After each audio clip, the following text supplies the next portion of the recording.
Pumunta si Jacob sa Ehipto. Ika-46 na kabanata. Umalis si Jacob papuntang Ehipto, kasama ang sambahayan niya na dala ang lahat ng kanyang ari-arian. Pagdating niya sa Beersheba, naghandog siya sa Diyos ng ama niyang si Isaac. Kinagabihan, nakipag-usap ang Diyos sa kanya sa pamamagitan ng isang pangitain. Tinawag ng Diyos si Jacob at sumagot si Jacob sa kanya. Pagkatapos sinabi niya, "Ako ang Diyos, na siyang Diyos ng iyong ama. Huwag kang matakot pumunta sa Ehipto, dahil gagawin ko kayong isang kilalang bansa roon. Ako mismo ang kasama mo sa pagpunta sa Ehipto, at muli kitang ibabalik dito sa Kanaan. At kung mamamatay ka na, nandiyan si Jose sa iyong tabi." Pinasakay si Jacob ng mga anak niya sa karwaheng ibinigay ng Faraon para sakyan niya. Pinasakay din nila ang mga asawa at anak nila, at lumipat sila mula sa Beersheba. Dinala nila ang mga hayop at mga ari-ariang naipon nila sa Kanaan. Dinala rin ni Jacob sa Ehipto ang lahat ng kanyang lahi, ang mga anak niya at mga apo. Ito ang mga pangalan ng mga Israelitang pumunta sa Ehipto. Si Jacob, ang panganay niyang anak na si Reuben, ang mga anak ni Reuben, sina Hanok, Palu, Hezron at Carmi. Si Simeon at ang mga anak niya, sina Jemuel, Jamin, Ohad, Jakin, Zohar, at si Shaul na anak ng isang Kananeya. Si Levi at ang mga anak niya, sina Gershon, Kohat at Merari. Si Huda at ang mga anak niya, sina Onan, Shelah, Perez at Zerah.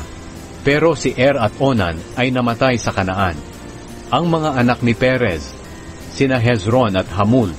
Ang mga ito ay kasama rin sa Ehipto. Si Isakar at ang mga anak niyang sina Tola, Puwa, Iyob at Shimron. Si Zebulun at ang mga anak niya, sina Sered, Elon at Jeleel. Sila ang 33 anak at apo ni Jacob kay Leah na ipinanganak sa Padan Aram, at hindi kabilang ang anak niyang babae na si Dina. Ang mga ito ay kasama rin sa Ehipto. Si Gad at ang mga anak niyang sina Zephon, Hagi, Shuni, Esbon, Eri, Arodi at Areli. Si Asher at ang mga anak niyang sina Imna, Ishba, Ishvi at Beria. Ang kapatid nilang babae na si Serah. Ang mga anak ni Beria na sina Heber at Malkiel. Sila ang 16 na anak at apo ni Jacob kay Zilpa, ang alipin na ibinigay ni Laban kay Leah. Ang mga anak ni Jacob kay Raquel, sina Jose at Benjamin. Ang mga anak ni Jose kay Asenat na ipinanganak sa Ehipto na sina Manase at Ephraim. Si Asenat ay anak ng babae ni Potifera na pari sa lungsod ng On.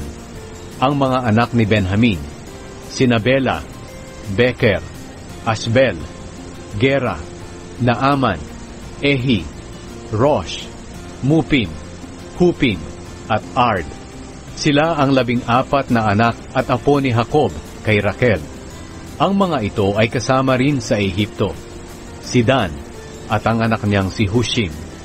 Si Naphtali at ang mga anak niya, sina Jasher, Guni, Jezer at Shilem.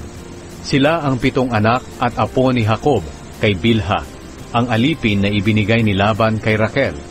Ang bilang ng lahat ng anak at apo ni Jacob na pumunta sa Ehipto ay 66. Hindi pa kabilang dito ang mga asawa ng kanyang mga anak. Kasama ang 2 anak ni Jose na ipinanganak sa Ehipto, 70 ang kabuuan ng sambahayan ni Jacob na natipon sa Ehipto. Nang hindi pa sila nakakarating sa Ehipto, inutusan ni Jacob si Huda na maunang pumunta kay Jose para ituro sa kanila ang lugar ng Goshen. Nang dumating na sina Jacob sa Goshen, sumakay si Jose sa karwahe niya at pumunta roon sa Goshen para salubungin ang kanyang ama. Nang magkita sila, niyakap ni Jose ang kanyang ama at tuloy-tuloy ang pag-iyak niya. Sinabi ni Jacob kay Jose, "Ngayon handa na akong mamatay, dahil nakita na kita ng buhay. At sinabi ni Jose sa mga kapatid niya at sa buong sambahayan ng kanyang ama, "Aalis ako at sasabihin sa Faraon na narito na ang mga kapatid ko at ang buong sambahayan ng aking ama na nakatira sa Kanaan. Sasabihin ko rin sa kanya na nagpapastol kayo ng mga hayop at dinala ninyo ang mga hayop ninyo at ang lahat ng ari-arian ninyo. Kaya kapag ipinatawag niya kayo at itinanong kung ano ang trabaho ninyo, sabihin niyo na nagpapastol kayo ng mga hayop mula pagkabata, katulad ng mga magulang ninyo, para patirahin niya kayo sa Goshen, sapagkat nasusuklam ang mga Ehipsyo sa mga nagpapastol ng hayop."